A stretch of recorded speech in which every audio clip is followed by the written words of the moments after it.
आज जो हम देखने वाले हैं वो है व्यंजक चूर्ण। व्यंजक चूर्ण आज देखेंगे। व्यंजक चूर्ण जो कि हमने दो बताया, धावन सोडा और खाने का सोडा। अब है व्यंजक चूर्ण। तो जो इसका रासायनिक नाम होता है, रासायनिक नाम, इसका रासायनिक नाम होता है कैल्शियम क्लोरो। रासायनिक नाम calcium chloro hypo calcium chloro hypochloride होता है। कैल्शियम मा है कैल्शियम क्लोरो हाइपोक्लोराइड। तो इसका रासायनिक नाम होता है कैल्शियम क्लोरो हाइपोक्लोराइड। और जो अणु सूत्र होता है इसका, जो अणुओं का सूत्र होता है, उससे हम क्या अणु सूत्र होता है CaOCl2। तो इसका जो होता है अणु सूत्र होता है। अब हम देखेंगे इसको बनाते कैसे हैं। अब बनाना हम सीखेंगे कि बनाते कैसे हैं, किस तरह से बनाते हैं इसको। तो बनाने की विधि जो होती है, बनाने की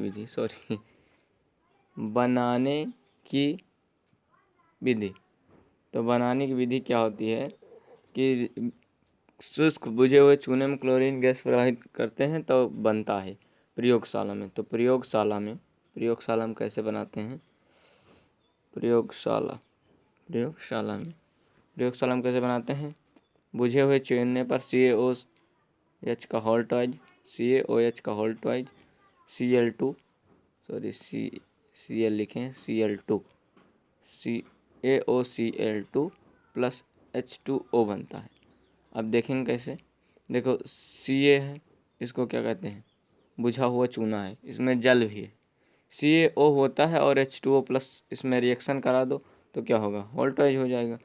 क्लोराइड, क्लोरीन है, क्लोरीन का एक अणु है और फिर व्यंजक चूर्ण बन रहा है। और वो जो बन रहा है हमारा क्या है, जल है।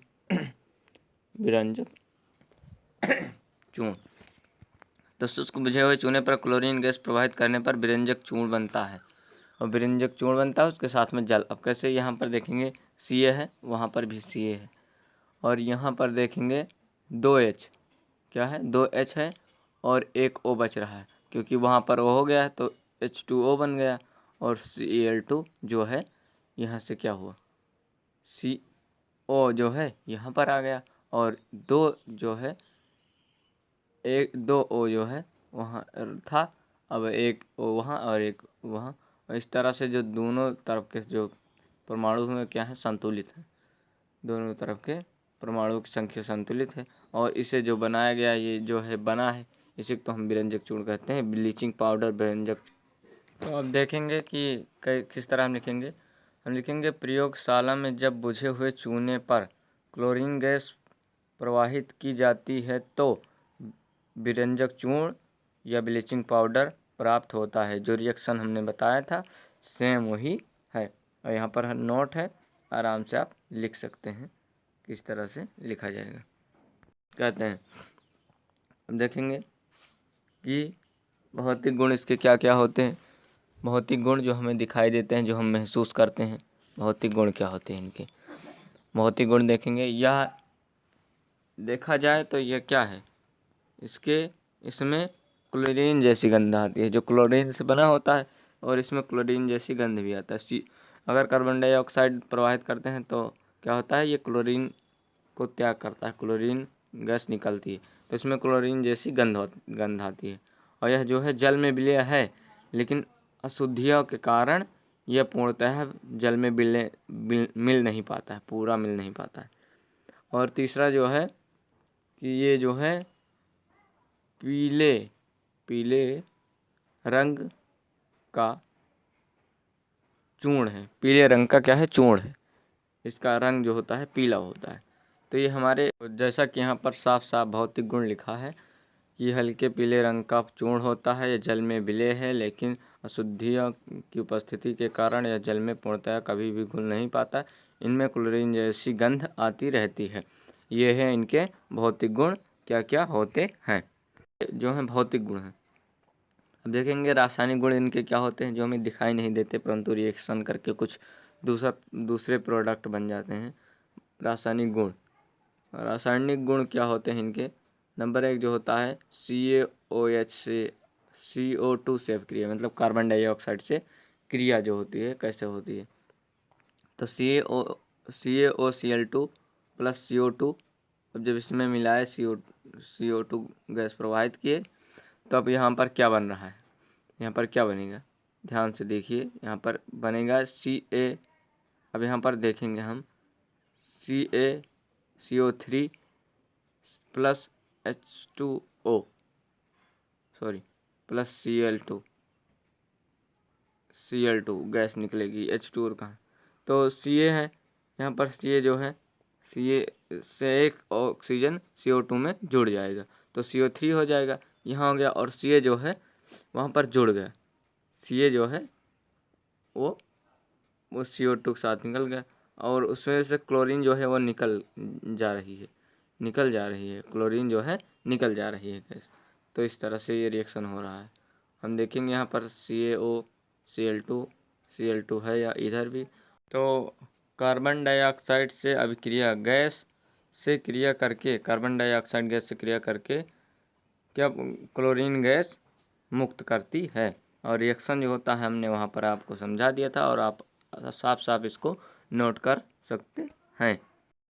और दोनों तरफ के परमाणु जो समान है इसलिए संतुलित है और रिएक्शन सही।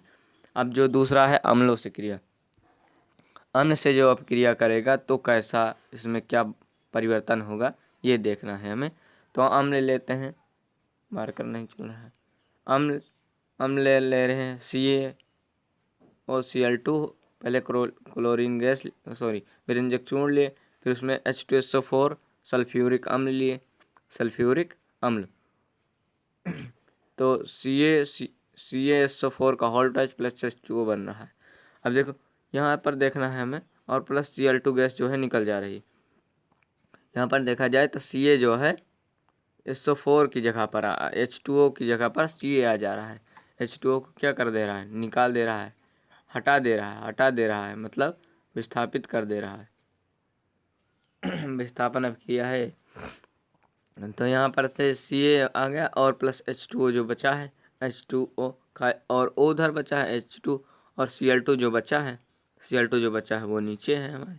तो Ca और ये, तो यहाँ पर जैसा कि लिखा है, या तनु अम्लों से क्रिया करके क्लोरीन गैस मुक्त करती है। जब तनु अम्लों से भी क्रिया करती है तो क्लोरीन गैस मुक्त करती है। देखने वाले हैं जब जल से क्रिया करती है तो क्या होता है, और जल से जब क्रिया करती है नवजात ऑक्सीजन को क्या मुक्त करती है।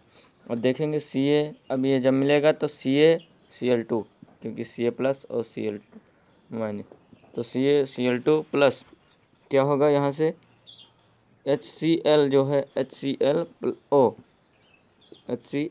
और प्लस CaOH का होल टच, क्योंकि यहाँ पर देखते हैं जब चूना होता है, इधर चूने से और जल से रिएक्शन होगा तो क्या होगा, वो बन जाएगा, और जो हमारा प्रोडक्ट बच्चा है वो उधर बन जाएगा।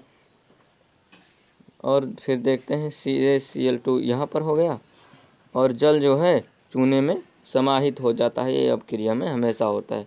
और फिर हम देखेंगे कि यहाँ पर समान नहीं है, तो यहाँ पर हमें बैलेंस करने के लिए 2 Ca इधर है तो उधर 2 Ca हमें करना पड़ा। अब हम देखते हैं क्या हमारे डिसबैलेंस है। अब हाइड्रोजन देखते हैं, हाइड्रोजन हमें लग रहा है डिसबैलेंस, हाइड्रोजन इधर 3 है क्योंकि वहाँ, तो यहाँ पर हम जब 2 कर रहे हैं, जब हम देख रहे हैं यहाँ पर 2 करेंगे तो यहाँ पर जब 2 करेंगे तो 4 हो जाएगा।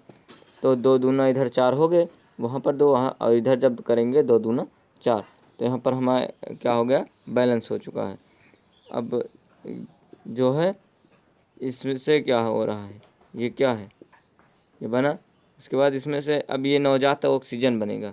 अब ये जो है ये जब रिएक्शन करेगा किससे, रिएक्शन में जब विखंडित होगा तो HCl अलग निकल जाएगा और नवजात ऑक्सीजन अलग बन जाएगा, जिससे हमारे दाग जो होते हैं कपड़ों के वो छूट जाते हैं नवजात ऑक्सीजन से।